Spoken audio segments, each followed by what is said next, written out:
So you guys have been probably watching some other lessons by Michael and Marcus and I think Ramon too on the topic of sport. And what is life without sport? I like to keep things scientific. Not always, but usually. Um, so, competitive sport, Olympic sport, extreme sport, professional football, basketball, um, there's the game itself, but then there is the athletic conditioning that the players need to have in order to perform, right? That's what makes sport exciting. Competitive professional athletes have abilities that the average person doesn't. So, bodybuilding is fundamental, inescapable to any sport. And bodybuilding, we're talking about lifting weights in the gym, but bodybuilding is more than that. Bodybuilding is, well, we'll get into that. So, bodybuilding is the science of sport, the science of strength. And what's on screen here, these are some vocabulary terms that I will be discussing as we go on through the lesson. So we see this word here, calorie, deficit, surplus, diet. You guys know what a diet is, right? Healthy diet. Nutrient. Well, a healthy diet is one that has essential nutrients, not just sugar and carbs and other mysterious ingredients. Gain. Weight gain, muscle gain. Interval. For the Olympic athletes, the people who run races, they run different intervals, different lengths. An interval is just a measurement. Strength, the ability to do work, the ability to use our bodies to do work.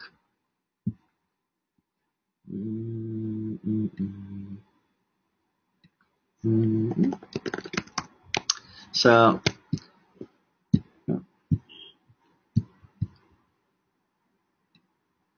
I don't want to go too quickly for you guys. Endurance. Well, endurance is the ability to feel pain, basically. Pain and endurance. So, sport is painful. Running, doing physical exercise is painful. But through conditioning, through practice, through exercise, you develop the endurance to handle the pain and to put in your effort. So when we're under pain, we don't have the motivation to continue. So athletes need to train for endurance, especially marathon runners, those that run 20 miles, 20 kilometers. They do all sorts of endurance training by running 1 kilometer, 5 kilometer, 10 kilometers, and then they can run 20 kilometers. Training, conditioning,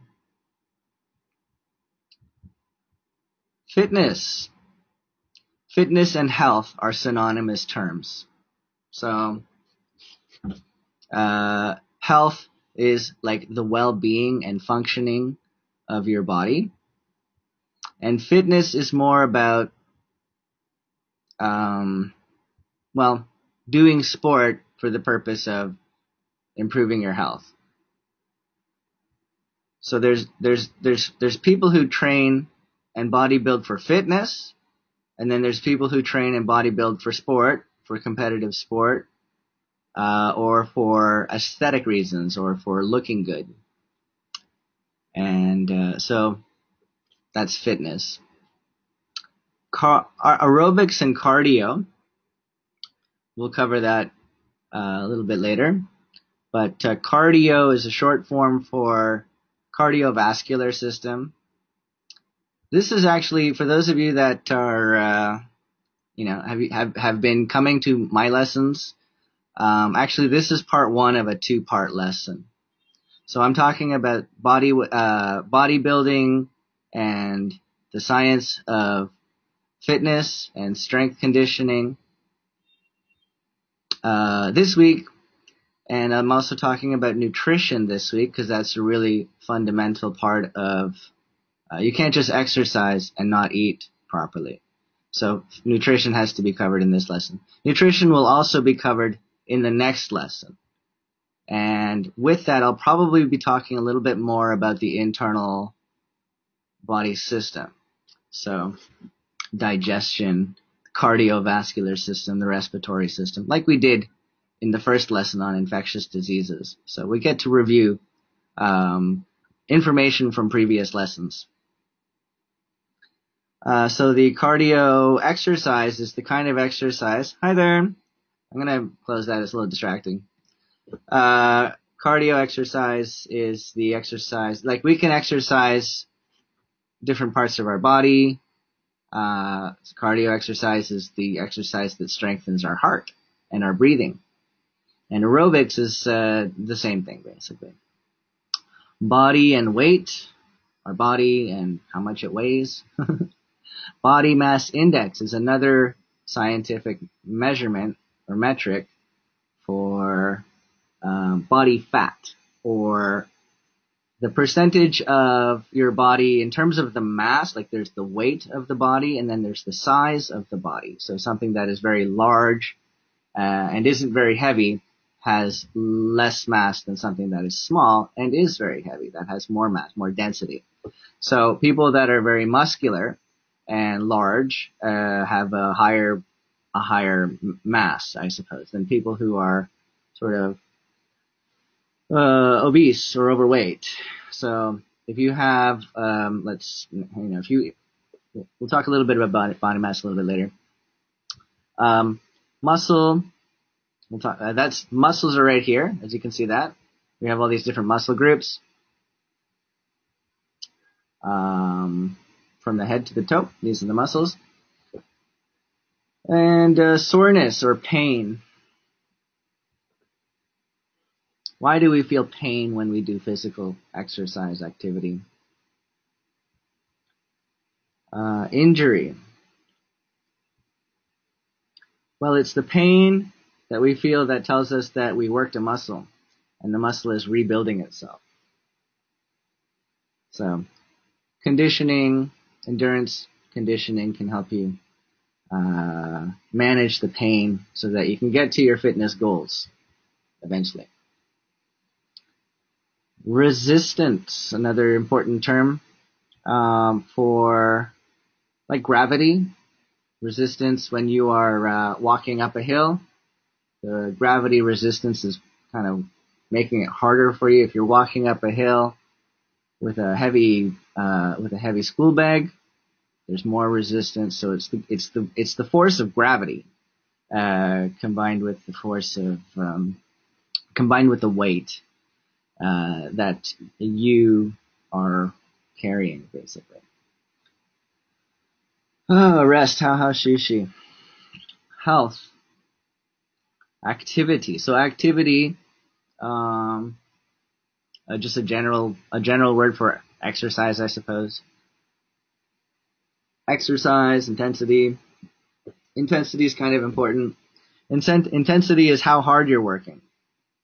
So walking is low intensity and running is higher intensity.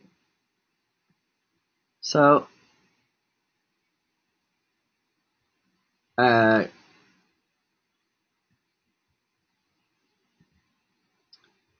there are 3 parts to this lesson. Our goal is to comprehensively introduce different aspects of fitness, strength conditioning, also known as bodybuilding. Comprehensively just means completely introduce. So we want to do all aspects of what bodybuilding is. So we're going to look at nutrition. We're going to look at fitness and obesity, and the sport. Finally, the sport of bodybuilding. So why is fitness important? I would pose the question to you guys. How often do you exercise? Do you like to exercise? What kind of exercise do you like to do? How much time do you spend doing exercise for? Do you exercise in a gym, on a school sport team? Do you go to the park and do some exercise there? Swimming, right? It needs to be part of our everyday life. Doing sport one time won't give you much benefit. It will just make you feel tired. But if you can incorporate sport into your daily life, maybe 2 or 3 times a week, of course, you've heard this before, you get the actual benefit of the exercise. It has to be consistent. That's just the way our bodies work. So in order to maintain optimal fitness, health experts advise a balanced combination of 3 components.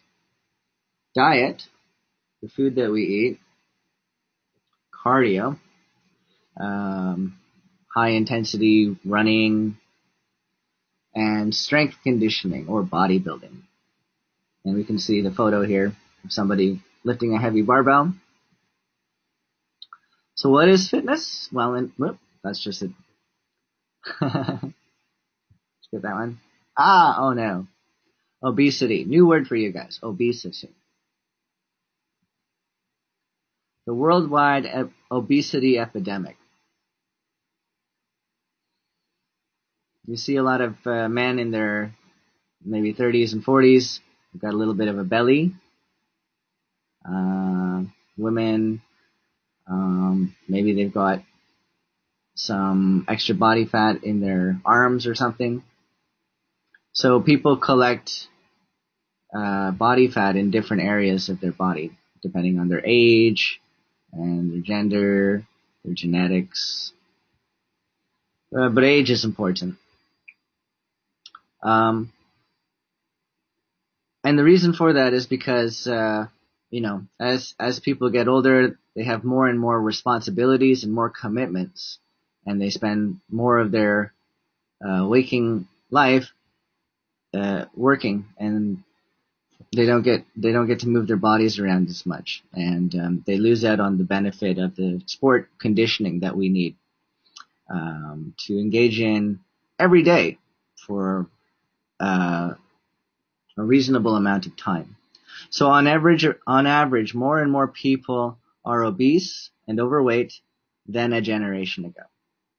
20 years ago, in every country, even young people are more overweight than young people a generation ago. And we can see that. Obesity is considered to be a disease, and it can be connected to a person's inherited genetics, the environmental conditions happening while we are kind of developing as babies. Some people are more susceptible to carrying extra weight than others, like older people.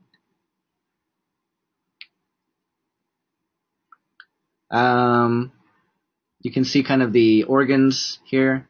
Obesity is too many fat cells. And, the fat cells that we can see are around our bellies and our arms and our legs and so on. But the fat cells are everywhere. They permeate the entire body. And so they collect around the organs, and there you see the brain. The fat cells can be in the blood. in the bloodstream, which can restrict flow of blood and oxygen to the brain. The thyroid, moving from left to right. The thyroid is a very important gland which produces hormones, and hormones produce chemicals that our cells need to carry out some kind of function. So if the thyroid is malfunctioning, we are getting too much of a hormone, which is going to make us feel tired, I think. The stomach, the kidneys, the digestive system, the liver.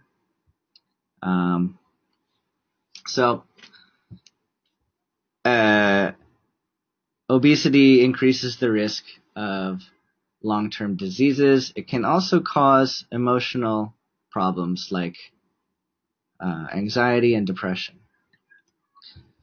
So there is a common misconception that losing weight is the key to reducing obesity. So people, when they want to improve their physique, their attractiveness, they think that they want to lose some weight. The first thing they do is they buy a scale. And then they stand on the scale every morning, and it goes up and it goes down, and it goes up and it goes down, and it goes up and it goes down. We can weigh a different weight at any given time during the day. Now, of course, if you want to lose 5 kilos, a weight will show you if you're reaching that goal. But weighing yourself and seeing that you've gained 5 kilos in a week might not actually be that important. It could be a variety of different things. So the common misconception is that losing weight, it usually has to do with stress and maybe like your water intake, your sleep. Your body is always kind of adjusting its weight. So anyway, there may be many indicators besides a person's weight that determines body fat. So actually that's what's important there. If you want to improve your physique and you want to look better and you want to improve your fitness, you need to build muscle and you need to decrease your body fat.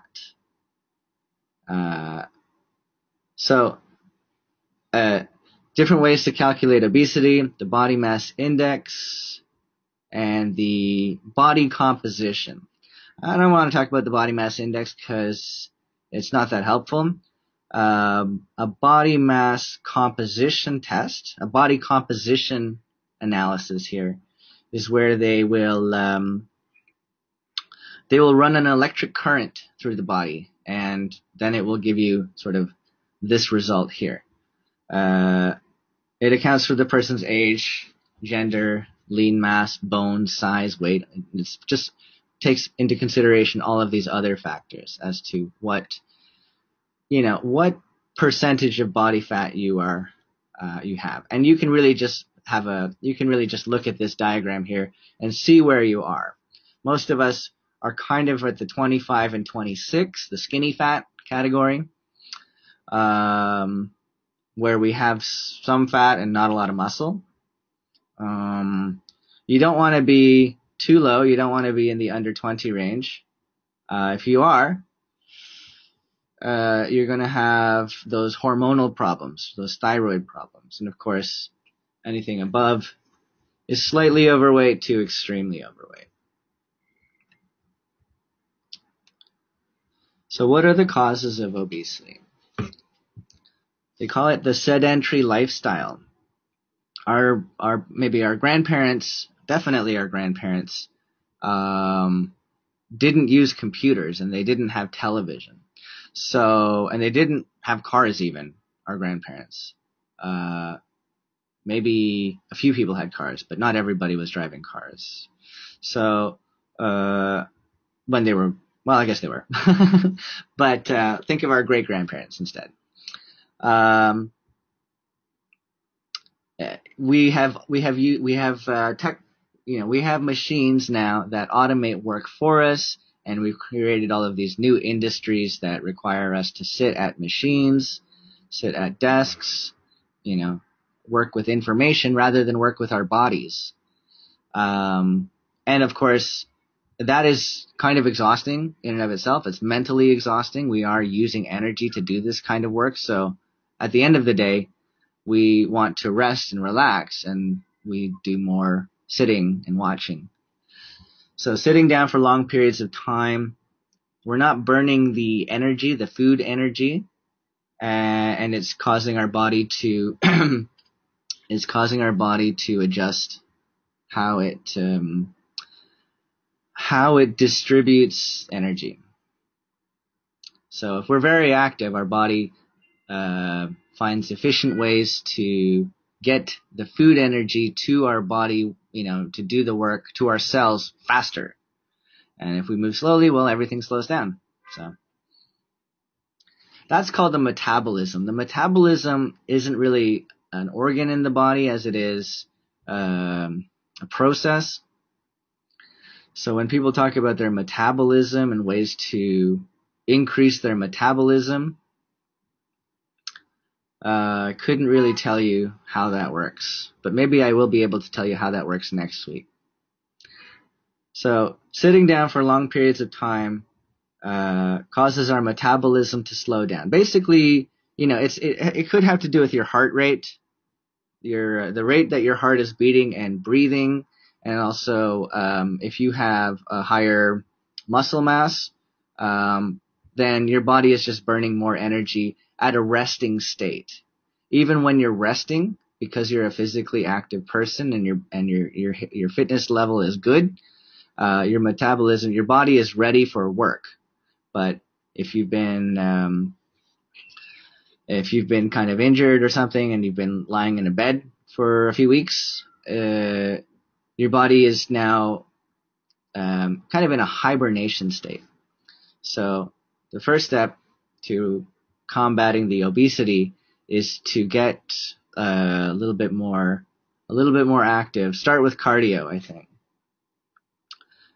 Start to burn the food energy. Diets that are rich in sugar and processed fat are contributors to fat gain, and eating a balanced diet is the first step. This is a fat cell. I think I'll be talking about this in the next lesson. So nutrition determines the common measurement unit for food energy.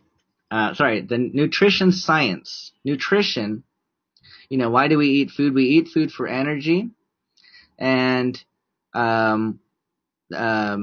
junk food, snacks, the nutrition that you get from it is mostly sugar and fat, and these are kind of macronutrients, carbohydrates. But when you eat noodles, you're getting a different kind of nutrition. You're getting a different kind of carbohydrate. When you eat vegetables and meats, you're getting a different kind of a nutrition. And so your body, can you see me? It breaks it down into its molecules, which can be absorbed into the body.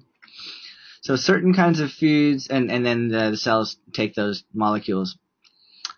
Nutrition science determines the common measurement unit for food energy as a calorie. Certain kinds of foods are higher in caloric content, especially sugars and carbohydrates. Carbohydrate. Most of the food we eat contains some kind of carbohydrate. If you don't eat carbohydrates, you're going to feel very uncomfortable. The amount of food energy a person consumes is called the caloric intake, and most people should consume between 800 and 1500 calories per day, 1 to 2 meals a day, in order to maintain normal body function. So this is why you'll be feeling uncomfortable. Your body is looking for energy. If it isn't finding it, coming out of the digestion system, it's going to have to start to eat itself.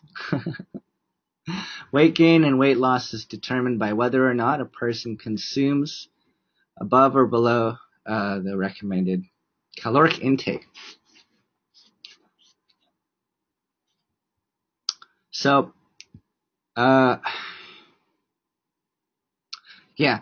the body does work, it's taking that energy from the digestion system, or the digestion system is releasing that energy into the bloodstream, and it goes immediately where it needs to go.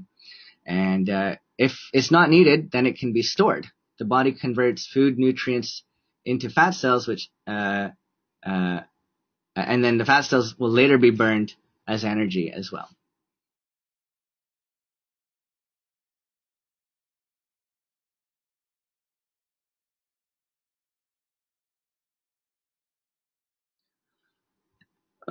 Okay, we're going to watch a video so it can visually illustrate it for you. Let me introduce you to Amanda. You're just meeting her for the first time, but chances are you're already making assumptions about how much she eats and how little she exercises because she's obese. But I'm about to show you that there's much more than meets the eye when it comes to obesity. There are lots of Amandas out there and they need treatment. Maybe you're one of them, or maybe you know an Amanda. It's time to act on obesity. But in order to do so effectively, we need to understand obesity. It's generally accepted that body weight is determined by a pretty simple formula. We call it the energy balance equation, and it works like this. If the number of calories that you consume equals the number of calories that you burn, your weight remains the same. If you consume more than you burn, you gain weight. And if you burn more than you consume, you lose weight.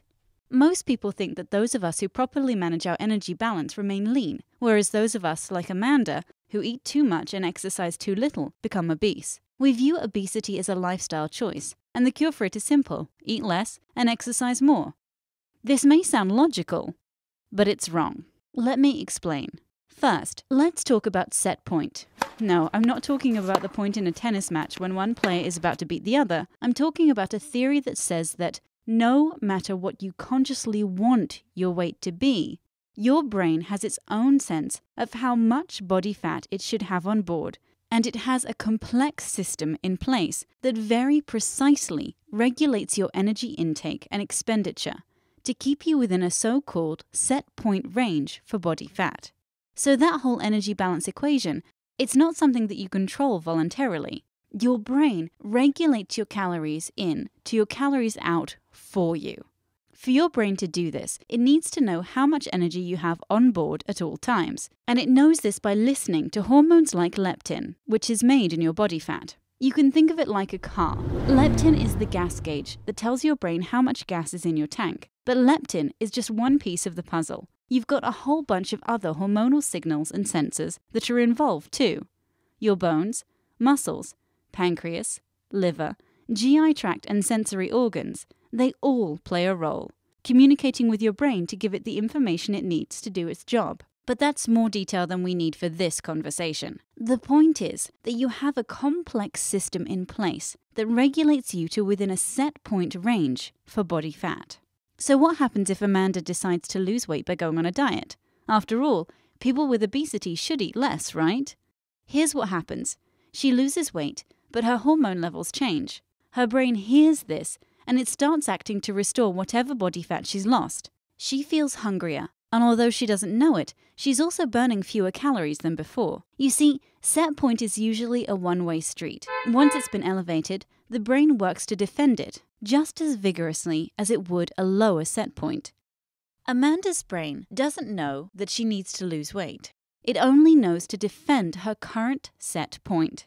Back to our car analogy. Amanda can't help but look for a gas station to refuel when she sees that her gas gauge is low. At the same time, she becomes more fuel efficient, burning less energy than before. This might explain why treating obesity with diet and exercise so often fails to produce the desired results. It's sort of like telling Amanda that she needs to be a more careful driver, when the real problem is that she needs a mechanic to fix her car. Okay, so if we've all got this complicated system in place that prevents us from losing weight, why doesn't it also protect us from gaining weight and developing obesity in the first place? How can we explain the obesity epidemic? Getting back to Amanda, why did she develop obesity? The answer is that it takes a perfect storm to cause an obesity epidemic like the one we're seeing now, and it's our modern environment that places us, and Amanda, directly in the path of that storm. While there's no single cause for the rising rate of obesity, changes to the chemical and nutrient content of our food, the so-called Western diet, a decrease in physical activity, increased levels of stress, inadequate and disrupted sleep, and more widespread use of medications that promote weight gain all play a role. Our unique genetics and developmental histories cause each of us to respond differently to these elements of the modern environment, and some of us, like Amanda, respond by sending hormonal signals that elevate our set point for body fat. It's not that Amanda's system has stopped working. It's just that it's working to regulate her to a set point that's too high. So you can think of obesity as a biological response to the modern environment, a disease where the body dysregulates to a body fat set point that is too high. Back to our car analogy. The size of Amanda's gas tank has expanded, so she carries around too much fuel. It's time to stop blaming Amanda for her obesity. It's time to recognize that obesity is a disease, not a lifestyle choice, and those who suffer from it deserve treatment, not snap judgment. It's time to act on obesity. And now that you've been educated, here's a simple way for you to act. Share this video. Okay. Stress.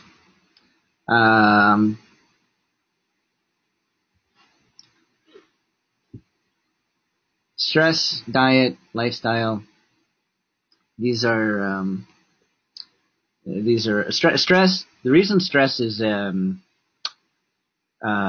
this video is saying that the environmental factors, not just the diet. The diet is definitely a major contributor, but they keep talking about the brain and the brain producing or the brain. I don't know much about the brain, but the brain makes the glands release hormones, and when the brain is under stress, the anxiety or the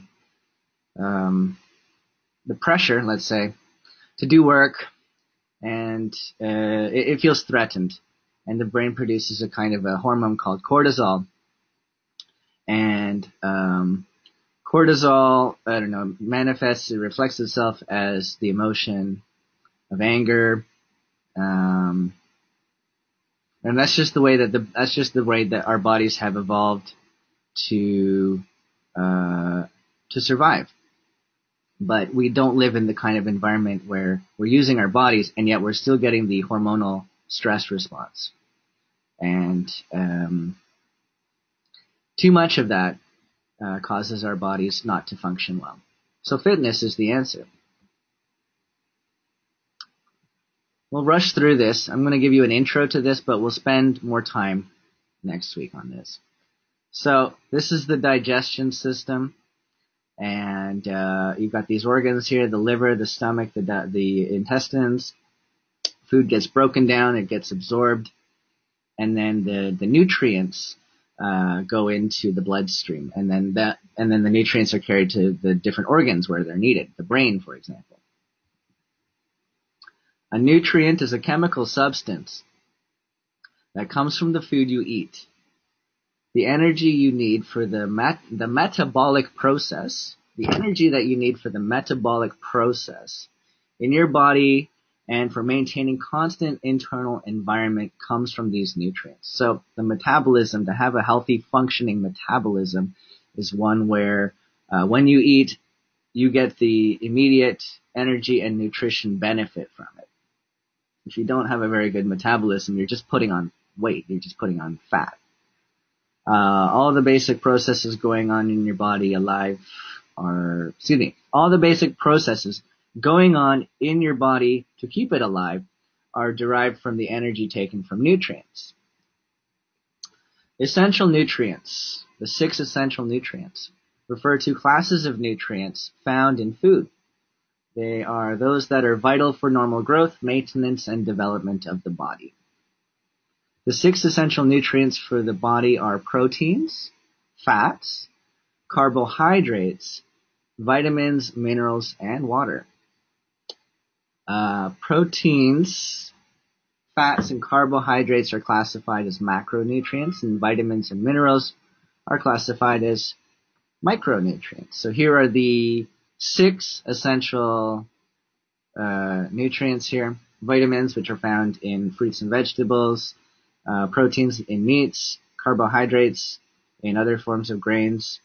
So the macronutrients basically are carbohydrates, proteins, and fats. So you need to have a balanced, healthy diet. You need these kinds of macronutrients. Okay, let's get into the bodybuilding now. So if you're interested in learning more about nutrition, come to the next lesson next Sunday. Bodybuilding is a kind of a sport or lifestyle that incorporates a range of different kinds of sport or physical exercises done with the intent of deriving different health benefits. Yeah. Okay, so it's a sport and a lifestyle. I mean, like people who love bodybuilding consider it a sport, and they do it to get better at the sport. They do it for the love of the sport, and other people just do it just to get the health benefits. So the health benefits, people who engage in bodybuilding, either, really seriously or just casually, are doing it for any one of these reasons. Weight loss, decreasing the body fat percentage, increasing the metabolic processes to allow our bodies to more quickly convert food into the energy that we need rather than fat. Building muscle, improving body composition to make us look more attractive. Gaining strength and or endurance. So if your job requires you to use your body a lot, if you're a professional athlete, or you're just you work in a factory, you probably need to work on gaining strength. And life longevity. This is one of the most well-known competitive bodybuilders and Hollywood actor. Favorite of mine, actually. If you saw the original Terminator 1 and 2, this is Arnold Schwarzenegger. Competitive bodybuilding can be an amateur or professional sport. So before he was an actor, he was a bodybuilder, and he was a very successful one. He was kind of the one that made this unusual sport more mainstream. So the goal of this sport is to achieve size, muscle size, combined with proportionality or symmetry. So these people like Arnold Schwarzenegger gave us kind of what modern bodybuilding is all about today. They were the pioneers. They were the ones that did the experimentation. I mean, bodybuilding isn't actually a new sport. People have been doing it since the tribal days, I suppose, with warring soldiers doing some kind of resistance training, I suppose. But in the modern day, using modern fitness equipment, weight machines and barbells and dumbbells and so on, these guys spent a significant time of their bodybuilding career coming up with the different routines. What we know about bodybuilding is thanks to people like Arnold Schwarzenegger. So,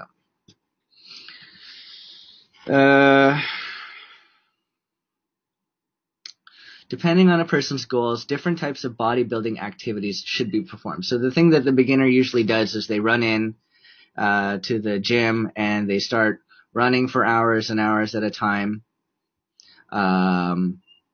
until they get an injury, or they start picking up heavy weights and they just kind of throw them around, not paying attention to what they're doing with their bodies. So it's really not just lifting weights and running around. It's how you're using your body. The weights are there to kind of the weights are only there to give your body resistance. The benefit that you get happens within the body. So you have to do some cardio. You have to do some resistance training, and maybe even some functional training. If you're an athlete and you want to train to be a faster runner, or you want to be able to jump higher, or you want to be able to throw a ball faster, you should do this kind of functional training where you are swinging a bat or jumping or something like that. This is going to be training your muscles to work in a certain way.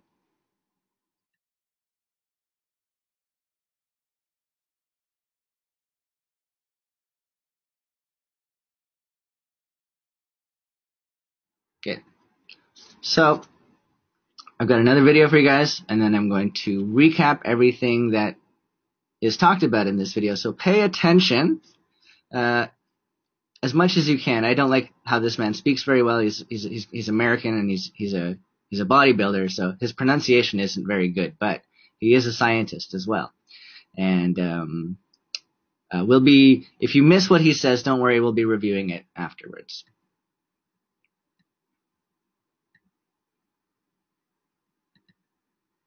This is the science of bodybuilding in about 5 or 6 minutes. Everything that you need to know should you, as a result of this lesson, decide to take up bodybuilding for yourself.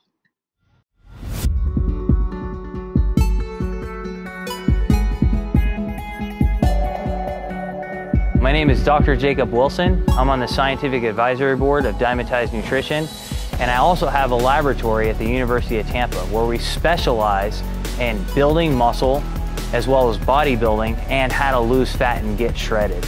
I'm a scientist, but God, man, I absolutely love bodybuilding. You know, I love lifting weights. So ever since I was probably 5 or 6, I knew I wanted to be a scientist, and I knew I wanted to be specialized in sport, to study how to get bigger, how to get shredded at the same time, basically the sport of bodybuilding itself. The thing about bodybuilding is this: it's such an interesting sport because basically to gain size and to be shredded at the same time, they don't mix, right? So this is, to me, it's fascinating. It's the ultimate dichotomy. You know, here we are today, and we have a bodybuilding laboratory at University of Tampa. We're doing work with Dymatize Nutrition, and as we speak, we're doing around 6 experiments on bodybuilding. We can look at muscle from the bone to the skin. We can scan your whole body and tell you the most accurate ways to look at fat. You name it, we can actually look at it. I want to bring the sport to a new level with the latest that science has to offer.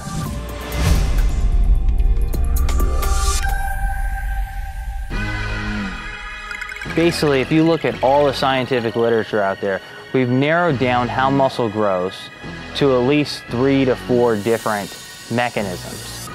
And the thing is, with training, everyone's like, oh, this is the best training method. Oh, this is the best training method. But that training method might only maximize one of those mechanisms. So what we want to do is hit each of these mechanisms, and what those are this.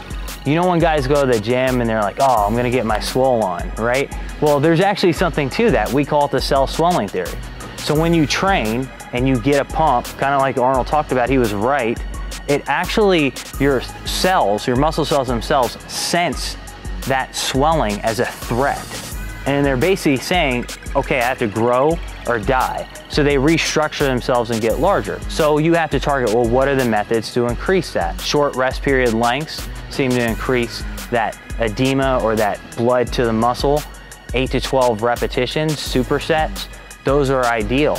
On top of that is recruiting or calling into play the larger muscle fibers. For those of you guys who know muscle fibers, you know we have our slow twitch muscle fibers, which are good for endurance, and then we have the large, fast twitch muscle fibers. Those are recruited with the heavier type of lifting, right? Like 6 to 8 repetitions, very heavy. And when you recruit them, they turn on protein synthesis and you grow. So that's the second thing. And then the third thing is mechanical trauma, like damage to the tissue. And where that occurs essentially is when you're lowering a weight and again, heavy lifting. So basically what you want to do in your training is you want to periodize your training so that you're optimizing each of these mechanisms. And there's so many different techniques that you can use. One theory that I haven't talked about yet is called metabolic stress. Now everyone knows, you know, when you get that burning sensation when you're training, well, that's acidity building up in the muscle. That's lactic acid building up in the muscle. What one of my friends, Dr. Gunderman, did was he took muscle cells and isolated them. He put lactic acid and basically they grew. So muscles actually grow. That burning sensation will actually make them grow. So for example, if you go to the gym and you rest like 5 minutes and you're talking about what you did on the weekend, that clears all out, that metabolic stress, so you won't grow. So bodybuilders traditionally will have, you know, they'll train with the 8 to 12 rep range and they're only resting like 60 seconds. Sometimes they're doing supersets and strip sets. So to build up metabolic stress and cell swelling, you're gonna have short rest periods. But let's say you want to optimize mechanical stress. That's going to be heavier lifting. And to do that, if you're lifting with short rest periods, you can't lift as heavy. So the mechanical stress is less. So during your heavy days, you should actually rest 3 to 5 minutes and realize that you're gonna maximize the mechanical load. You're trying to lift as heavy as you can. Now that repetition range, it might still be 8 repetitions, 6 repetitions. So it's still in a higher repetition range. I'm not talking about powerlifting, but you're resting longer so that each time you lift, the weights are heavy. The biggest mistake I think people make in the gym is they underestimate what their capabilities actually are. So they limit themselves first mentally, and that leads to limiting themselves physically. So for example, everyone's always worried like, oh my God, I'm gonna overtrain, so I can only train everything once a week. But studies are showing that the more frequent you train, the better your gains will be. So sometimes when you have an overload on the muscle every day, your performance is not gonna be best, but you're beating the muscle up so much that it basically has no choice but to grow. So you're gonna have to expose your muscles to a lot of stress. And there's new studies that are coming out by some of my colleagues in Finland and Norway, where they're showing really good weightlifters are gaining hypertrophy from going from 3 days a week to training to 6 days a week of training per body part. Now, I'm not saying that everyone should do that. That's an advanced technique. What I am saying is don't limit yourself. The human body can withstand a lot more you can think. Yeah. So what he's saying there is that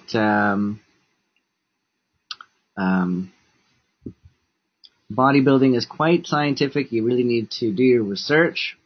Maybe hire yourself a trainer who has done some kind of certification in this area. And he's saying that it's possible to train every day, but you have to balance the parts of the body that you're training, and you have to focus on the kinds of weights and repetitions that you're working with. If you go too hard in the beginning, you'll either injure yourself or you'll burn out.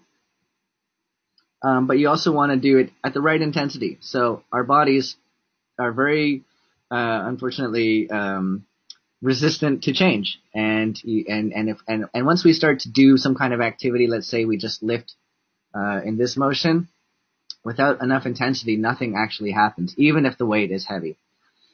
So bodybuilders, they use exercise, they use nutrition, and they will either eat above or below their average caloric intake in order to grow muscle or to burn fat and improve body composition. So diet is part of it.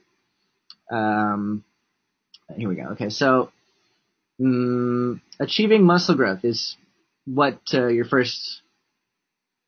Maybe if you wanted to have a bodybuilding routine or a bodybuilding program, maybe for 6 weeks you would be eating at a surplus and doing a lot of heavy lifting, and then giving your body 2 or 3 weeks of rest from the heavy lifting that you're doing, and just focusing on some light or medium intensity cardio so that you can burn off some of that excess fat that you gained, and diet as well, while you were trying to gain, right? So this is usually what bodybuilders do, is they will, the person mentioned periodize. They will do a certain kind of a work for 6 to 8 weeks, let's say.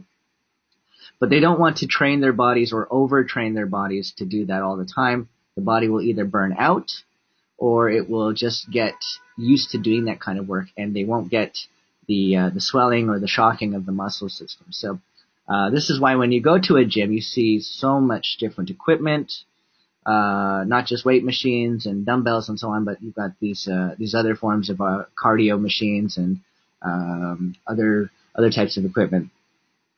So the bodybuilders are trying to, they're trying to get their body shocked in these new and interesting ways.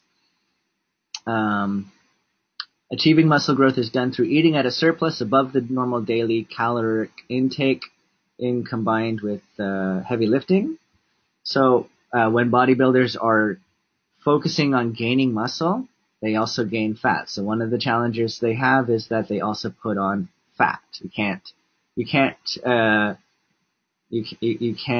gain muscle without eating at a surplus, and the first thing your body does when it's at the surplus, only a tiny percentage of it will go to new muscle, and the rest of it will go to fat. So you have to eat not crazily, not excessively above. If your caloric intake is 1,500, maybe you should be eating at 1,700, not 2,000. Otherwise, you'll just be putting on a lot of fat. But if you eat at 1,700, probably you'll be getting a nice moderate amount of muscle growth without putting on a lot of fat. So eating more and heavy lifting, there's no shortcut to it. It's what he's saying here. And then there's also, once you've done that for 6 to 8 weeks, it's time to lean down or cut or shred, I think he said. So shredding is where you are now burning off those excess food stores, the fat, right? Bodybuilders get fat 2 or 3 times a year, but then they go onto the machines and they just do this for a little while. So they to improve the body composition, they do cardio.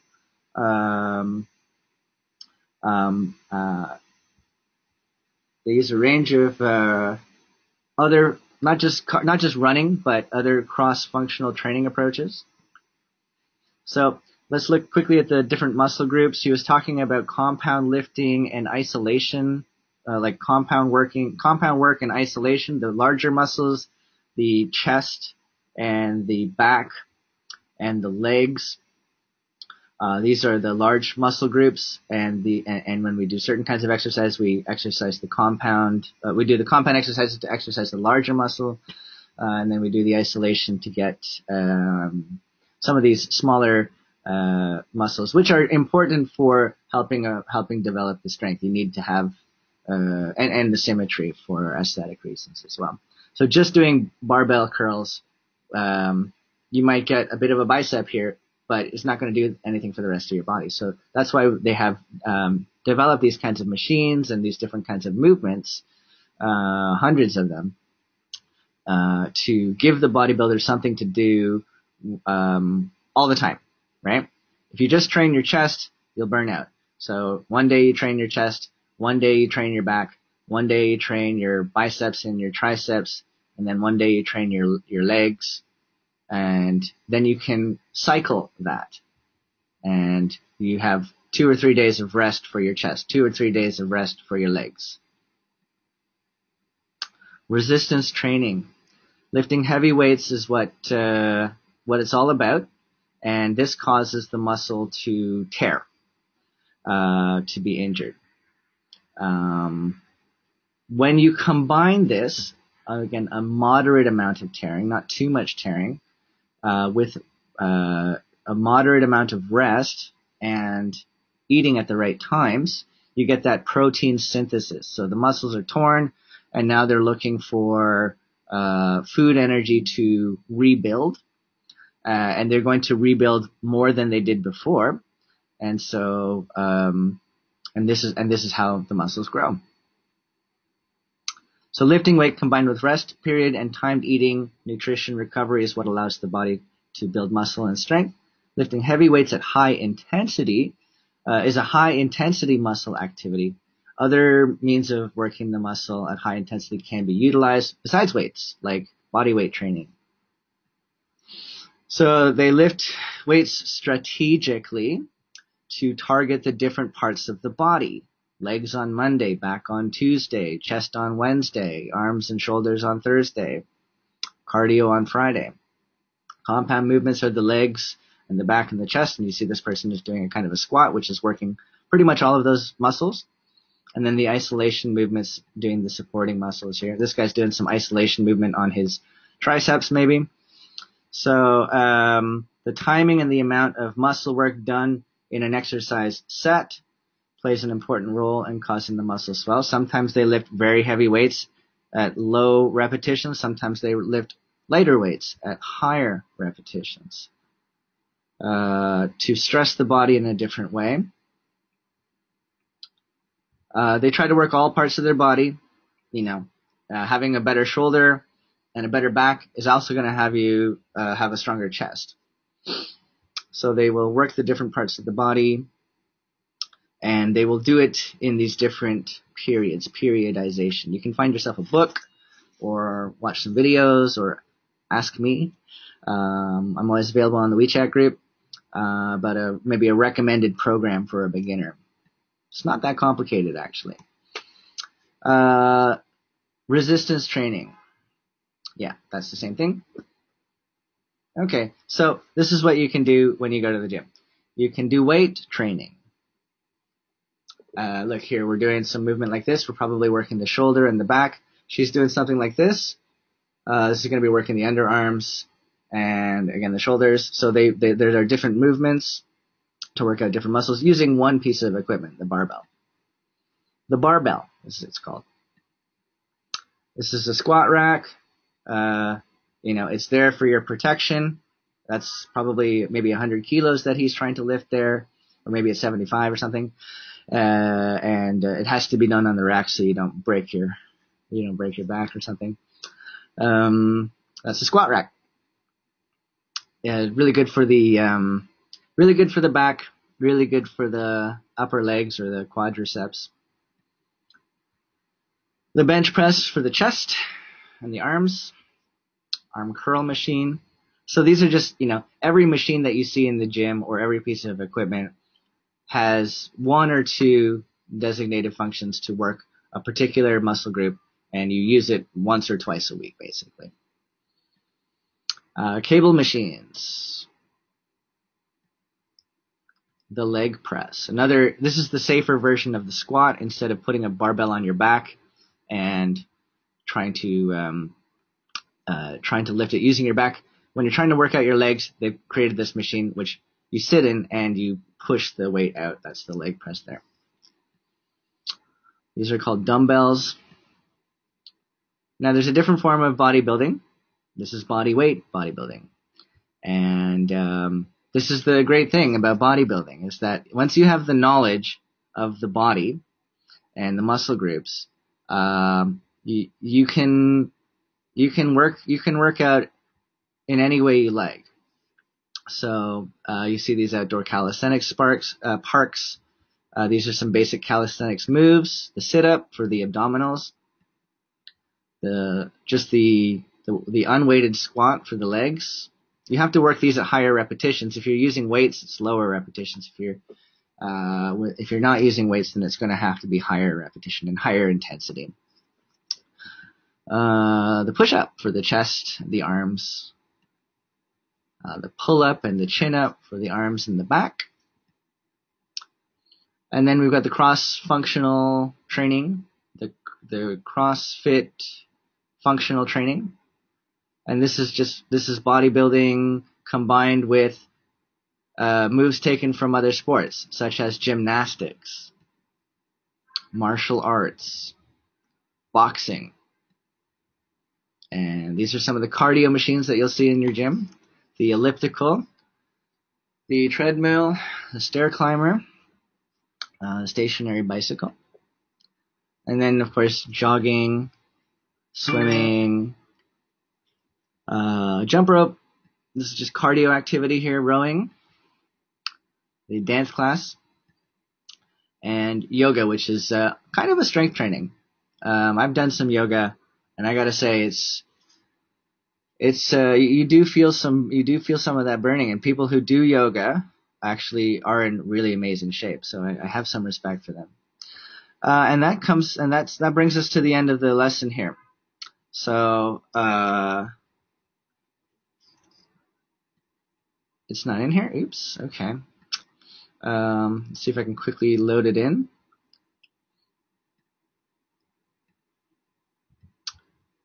To get the lesson notes and maybe that video that we looked at about obesity. I thought that was quite interesting. And advanced information about next week's lesson, or if you would like to give me some kind of suggestion about future topics that you'd like to learn about, or you have some specific question about anything that I was talking about in this lesson, or you just want to say hi, reach us at the Practical English group at this WeChat.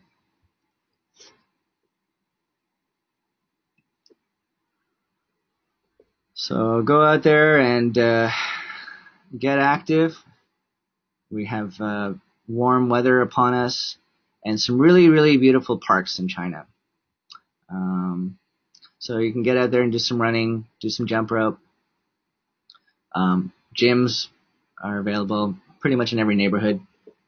They're inexpensive and they are worth the time and money investment. I can't stress that enough. But if you don't like to go to gyms and you don't like to go to parks, you can also learn more about body weight training and just train at home. Do a few push-ups, a few sit-ups, a few of the squats. And you do that every day. And over time, I think you'll start to feel better about yourself and may want to take it to the next level. The important thing is to know what level you're at and to work at that intensity without hurting yourself or being lazy. So I guess there's more to say about the topic, but there's no more time. So I want to wish you guys have a great weekend, what's left of it, and I will definitely see you next Sunday. That's all for now. Good night.